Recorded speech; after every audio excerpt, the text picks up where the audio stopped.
Good morning friends. நீங்கள் இந்த ஸ்க்ரீனில் பார்க்குறது தான் wordpress.org. wordpress.org வெப்சைட்டுக்கு நீங்கள் மறக்காமல் போய் அதை பற்றி கொஞ்சம் வாசிங்க. உங்களுக்கு இங்கிலீஷ் தெரியும்னு சொல்லி சொன்னால் கொஞ்சம் வாசிங்க.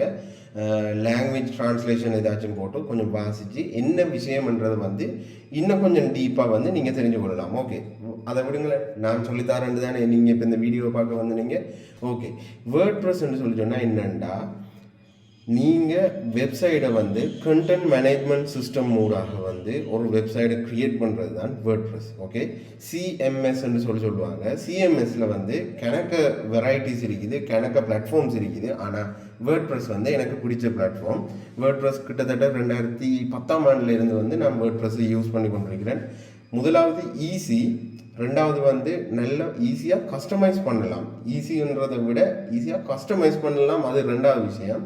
மூணாவது விஷயம் வந்து ப்ளகின்ஸ்ன்றது வந்து என்ன சொல்லி சொன்னால், இப்போ ஃபார் எக்ஸாம்பிளுக்கு நீங்கள் ஒரு பாப்அப் ஒன்று போடணும், உங்களோட ஒரு இமேஜ் ஒன்று, அதை வந்து கிளிக் பண்ணோடனே அந்த இமேஜ் வந்து இப்படி வரணும்னு சொல்லி சொன்னால் நீங்கள் ப்ளகின்ஸை யூஸ் பண்ணி ப்ளகின் ஏதாச்சும் யூஸ் பண்ணி அதை வந்து இன்ஸ்டால் பண்ணி கொள்ளலாம். ஸோ இதெல்லாம் வந்து பண்டில் பண்ண மாதிரி தான் வேர்ட்ப்ரெஸ் வருது. ப்ளகின்ஸ் வந்து எக்ஸ்டர்னல் சோர்சஸ்லேருந்து டவுன்லோட் பண்ணி கொள்ளலாம். அதே மாதிரி தீம்ஸுகளும் வந்து நீங்கள் உங்களுக்கு விருப்பமான மாதிரி மாற்றிக்கொள்ளலாம். தீம்ஸ்ன்றது உங்களோட வெப்சைட்டை கேட்டகரியை பொறுத்து வேறுபடும். ஃபார் எக்ஸாம்பிளுக்கு நீங்கள் ஒரு இ-காமர்ஸ் வெப்சைட் செய்ய போகிறீங்கன்னு சொல்லி சொன்னால் இ-காமர்ஸ் சம்மந்தமான தீம்ஸுகளை வந்து இன்ஸ்டால் பண்ணி பப்ளிஷ் பண்ணுவீங்க. அப்படி இல்லை உங்களை ஒரு பர்சனல் பிளாக்னு சொல்லி சொன்னால் பர்சனல் பிளாக் தீமை வந்து இன்ஸ்டால் பண்ணி நீங்கள் வந்து அதை பப்ளிக் பண்ணுவீங்க. ஸோ நம்ம இன்றைக்கி பார்க்க போகிறது வேர்ட்ப்ரெஸ்ஸில் எப்படி வந்து வேர்ட்ப்ரெஸ்ஸில் வந்து நம்மளோட ஒர்க்கை வந்து ஸ்டார்ட் பண்ணுறன்றது. ஸோ வாங்க பார்ப்போம். பார்க்குறதுக்கு முதல் வந்து மறக்காமல் வீடியோ வந்து சப்ஸ்கிரைப் பண்ணி வச்சுக்கொள்ளுங்க. நான் எனக்கு தெரிஞ்ச தமிழில் மேக்ஸிமம் வந்து 7 அளவு உங்களுக்கு விளங்கப்படுத்துறதுக்கு ரெடியாக இருக்கிறேன். ஸோ வாங்க பார்ப்போம். ஓகே, நம்ம இப்போ என்ன செய்ய போகிறோம்னா வேர்ட்ப்ரெஸ்ஸை இன்ஸ்டால் பண்ணுவோம். சி பேனல்ன்றது வந்து இதுதான் சி பேனல். இந்த செக்ஷனுக்குள்ளே தான் வந்து இந்த சி பேனலுக்குள்ளே தான் வந்து நீங்கள் ஒரு வெப்சைட்டை வந்து ஹோஸ்ட் பண்ணலாம்.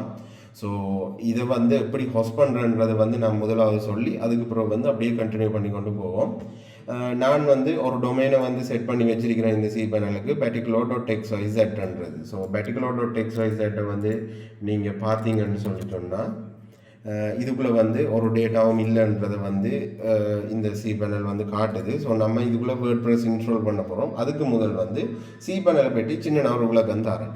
சி பேனலுக்குள்ளே வந்து நம்ம யூஸ் பண்ண போகிறது வந்து ஃபைல் மேனேஜர், அடுத்தது வந்து பிஹெச்பி மைஅட்மின் பார்க்குறதுக்கு, அடுத்தது வந்து MySQL டேட்டாபேஸ். ஓகே, இப்போ ஃபைல் மேனேஜரை வந்து நம்ம எடுத்துக்கொண்டோம்னு சொல்லி சொன்னால் ஃபைல் மேனேஜர்ண்டா இந்த பப்ளிக் ஃபோல்டருக்குள்ளே நம்ம என்னென்ன ஃபைல்ஸில் வந்து போடுறோமோ அதான் வந்து இந்த டொமைன் நேமில் வந்து காட்ட போகுது. டொமைன் நேம்னு சொல்லி சொன்னால் particular.xyzன்றது தான் நம்முடைய செனாரியோவில் டொமைன் நேம். ஓகே, இப்போ நம்ம ஒரு ஃபைல் ஒன்றை போடுவோம், index.html.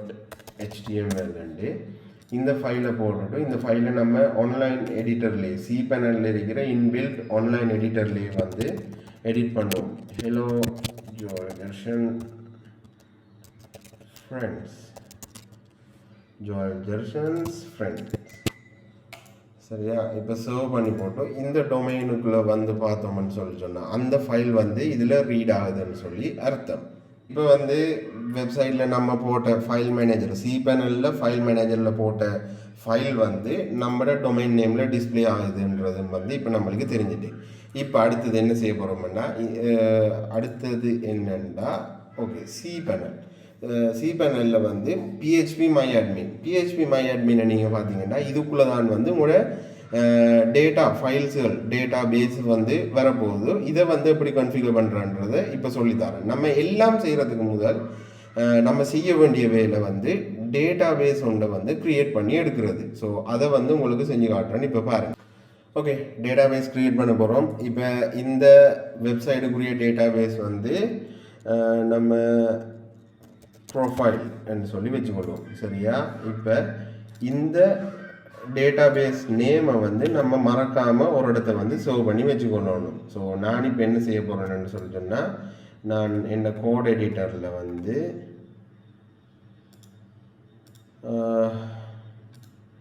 நான் வந்து இதை சேவ் பண்ணி வைக்க போகிறேன். ஸோ டேட்டாபேஸ் நேமாக இதை சேவ் பண்ணி வைக்கிறேன். ஓகே, அடுத்தது வந்து டேட்டா பேஸுக்கு ப்ரொஃபைல் ஒன்று க்ரியேட் பண்ணணும்.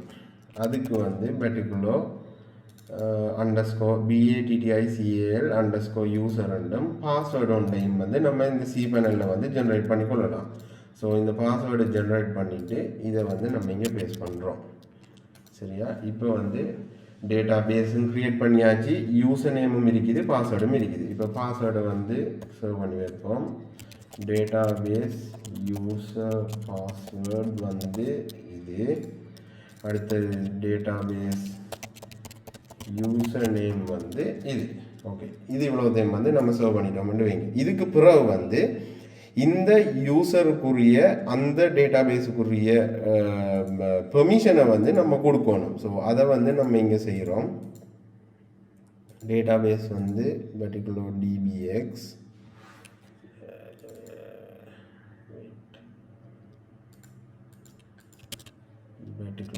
Profile, profile. ஸோ இங்கே கீழே அப்படியே வந்தீங்கன்னு சொல்லி சொன்னால் அட் யூசர் டு டேட்டா பேஸ்ன்ற ஒரு செக்ஷன் இருக்கும். இதில் வந்து நம்ம க்ரியேட் பண்ண யூசரையும் நம்ம க்ரியேட் பண்ண டேட்டா பேஸையும் வந்து பெர்மிஷன் வந்து செட் பண்ண போகிறோம். இதுக்குள்ளே வந்துட்டு ஆல் ப்ரிவிலேஜஸை வந்து கொடுங்க. இதெல்லாம் வந்து டிக் பண்ணியிருக்கணும். மேக் சேஞ்சஸ் பண்ணுங்கள். சரியா, இவ்வளோ தான் வந்து நீங்கள் டேட்டா பேஸ் செய்கிறதுக்குரிய ஸ்டெப்ஸ். இதுக்கு பிறகு வந்து நம்ம என்ன செய்ய போகிறோம்னு சொல்லி சொன்னால் wordpress.org போயிட்டு வேர்ட்ப்ரெஸ்ஸை வந்து டவுன்லோட் பண்ண போகிறோம். சரியா, இந்த பேக்கேஜ் வந்து ஒரு ஜிப் ஃபைல். இதை வந்து டவுன்லோட் பண்ணி எடுத்துட்டோம்னு சொல்லி சொன்னால் சரி, இதை வந்து நீங்கள் வந்து சாஃப்ட்வேர் வெர்ஷன் இருக்குது சி பேனலில், அதுலேயும் இன்ஸ்டால் பண்ணிக்கொள்ளலாம். பட் இது ப்ராப்பரான வே. உங்களோட கையில் தான் ஃபுல் ஹேண்டில், நீங்கள் தான் உங்களோட வெப்சைட்டே வந்து ஃபுல்லாக ஹேண்டில் பண்ணுவீங்க. ஸோ இது ப்ராப்பரான வே என்னபடியாக இதை நான் உங்களுக்கு சொல்லித்தரேன். ஸோ இது டவுன்லோட் ஆகும் வரைக்கும் டேட்டா பேஸ் உங்களுக்கு கிளியராக விளங்கியிருக்குமென்னு நினைக்கிறேன். ஸோ இங்கே வந்து நம்ம க்ரியேட் பண்ண இந்த index file manager C panel file மேனேஜருக்குள்ள வந்து நம்ம டெஸ்டிங்குக்கு க்ரியேட் பண்ண இந்த index.html ஃபைலை வந்து நம்ம டிலீட் பண்ணி கொள்வோம். ஸோ அது நம்மளுக்கு இப்போ தேவையில்லை. இப்போ நம்ம இதுக்குள்ளே என்னத்தை அப்லோட் பண்ண போகிறோம்னு சொல்லி சொன்னால் இப்போ நம்ம டவுன்லோட் பண்ண இந்த ஃபைலை அப்படியே ட்ராக் பண்ணி இங்கே ட்ராப் பண்ணி விடுங்க. ஸோ இங்கே ட்ராப் பண்ணிங்கன்னு சொல்லி சொன்னால் இது வந்து அப்லோட் ஆகி கொண்டிருக்கும். அப்லோட் ஆகிற கேப்புக்குள்ளே வந்து நம்ம டிலீட் பண்ண ஃபைலை வந்து செக் பண்ணி பார்ப்போம். ஓகே, இப்போ வந்து இதுக்குள்ளே ஒரு ஃபைலும் இல்லை. ஸோ அப்லோட் ஆகும் வரைக்கும் கொஞ்சம் டைம் விடுவோம். ஓகே, இப்போ அப்லோட் ஆகிட்டு அப்லோட் ஆகினது பிறகு இந்த டப்பை வந்து நீங்கள் க்ளோஸ் பண்ணுங்கள், அது தேவையில்லை. இப்போ திரும்ப ஃபைல் மேனேஜருக்குள்ளே வந்து இதை வந்து எக்ஸ்ட்ராக்ட் பண்ணுறீங்க எப்படின்னா இந்த ஃபைல் இந்த பப்ளிக் HTML ஃபோல்டருக்குள்ளே வேர்ட்ப்ரெஸ் வந்திருக்கு தானே, அந்த ஃபோல்டருக்குள்ளே இருக்கிற எல்லா ஐட்டத்தையும் வந்து மூவ் பண்ணுறீங்க பப்ளிக் HTMLக்குள்ளே. ஸோ இப்படி மூவ் பண்ணிட்டீங்கன்னு சொல்லிட்டுனா எல்லா ஃபைல்ஸும் வந்து இதுக்குள்ளே வந்துடும். ஸோ இதில் வந்து நம்மளுக்கு தேவையில்லாத ஃபோல்டர் வந்து இந்த வேர்ட்ப்ரெஸ் ஃபோல்டரும், அடுத்து வந்து இந்த வேர்ட்ப்ரெஸ் இந்த இன்ஸ்டால் பண்ண இந்த ஃபைலும், இது ரெண்டும் நம்மளுக்கு இப்போதைக்கு தேவையில்லை. என்னென்னு சொல்லி சொன்னால் வேர்ட்ப்ரெஸ்ஸை வந்து வேர்ட்ப்ரெஸ் சாஃப்ட்வேரை வந்து இதுக்குள்ளே எக்ஸ்ட்ராக்ட் பண்ணிட்டோம்ன்றதால. ஸோ இப்போ திரும்ப போய் வெப்சைட்டை போய் பார்த்தோம்னு சொல்லி சொன்னால் வேர்ட்ப்ரெஸ் எப்படி இன்ஸ்டால் பண்ணணுமோ அதுக்குரிய ஆப்ஷன் வந்திருக்கும். நீங்கள் இதில் வந்து இவ்வளோ லாங்குவேஜ்லேயும் வந்து வேர்ட்ப்ரெஸ்ஸை யூஸ் பண்ணலாம். மறக்காதீங்க, நம்மளோட தமிழும் இருக்குது. ஸோ நான் வந்து இங்கிலீஷோடையே போகிறேன். ஸோ இதில் வந்து கண்டினியூ பண்ணுங்கள். கண்டினியூ பட்டனை கிளிக் பண்ணோன்னே இதில் வந்து சொல்லுது உங்களுக்கு இந்த விஷயங்கள் வந்து நம்மளுக்கு தேவை வேண்டாம். ஒன்று டேட்டாபேஸோட நேம், டேட்டாபேஸோட யூசர் நேம், டேட்டாபேஸோட பாஸ்வேர்ட் அண்ட் டேட்டாபேஸோட ஹோஸ்ட். அடுத்தது வந்து டேபிள் ப்ரிஃபிக்ஸ் வந்து நம்ம போட்டிருந்தோம்னா அதையும் எப்படி அது செய்கிறன்றதை வந்து நான் உங்களுக்கு காட்டுறேன். ஸோ இதில் வந்து லெட்ஸ் கோ கிளிக் பண்ணுங்கள்.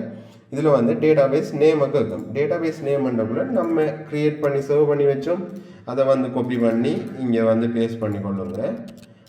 பிறகு வந்து யூசர் நேம் இருக்குது, அதையும் வந்து இங்கே பேஸ்ட் பண்ணி கொள்ளுங்க. பிறகு வந்து பாஸ்வேர்டு நம்ம ஆட் பண்ண அந்த பாஸ்வேர்டையும் வந்து பேஸ்ட் பண்ணி கொள்ளுங்க. இதில் வந்து ஹோஸ்ட் வந்து லோக்கல் ஹோஸ்ட்டாகவே விட்டுக்கொள்ளுங்க. உங்களோட சி பேனலை பொறுத்து வந்து ஹோஸ்ட் வந்து மாறுபடும். நம்மட இந்த சி பேனலில் வந்து ஹோஸ்ட் வந்து லோக்கல் ஹோஸ்ட்டாகவே வந்து வச்சிருக்கிறேன். ஸோ அவ்வளோதான். டேபிள் ப்ரிஃபிக்ஸ்ன்றது வந்து இப்போதைக்கு பிகினர்ஸுக்கு வந்து இது ஒரு தேவையில்லாத விஷயம். அது இருக்கிற மாதிரியே இருக்கட்டும். பிறகு வந்து அடிஷனல் அடுத்தடுத்த வீடியோஸில் வந்து நான் எக்ஸ்பிளைன் பண்ணுறேன் ஏன் இந்த டேபிள் ப்ரிஃபிக்ஸை வந்து நம்ம மாற்றணுமெண்டு. இப்போதைக்கு வந்து நம்ம மாற்ற தேவையில்லை. ஸோ இதை வந்து சப்மிட் பண்ணிட்டீங்கன்னா ரன் த இன்ஸ்டாலேஷன். இப்போ எல்லா விஷயமும் சரின்னு சொல்லி சொன்னால் உங்களுக்கு ரன் த இன்ஸ்டாலேஷன் சொல்லி சொல்லும். அப்படி இல்லைன்னு சொல்லி சொன்னால் நீங்கள் கொடுத்த டேட்டா பேஸ் யூசர் நேம்லேயோ பாஸ்வேர்ட்லேயோ எதுலேயோ வந்து ஒரு பிழை இருக்குது. எல்லா விஷயமும் சரின்னு சொல்லி சொன்னால் ரன் த இன்ஸ்டாலேஷன் என்ற இந்த ஸ்க்ரீன் வந்து வேறு. So run the installation screen கொடுத்தோடனே சைட் டைட்டில் வந்து நீங்கள் கொடுக்க போகிறீங்க ஜோயல்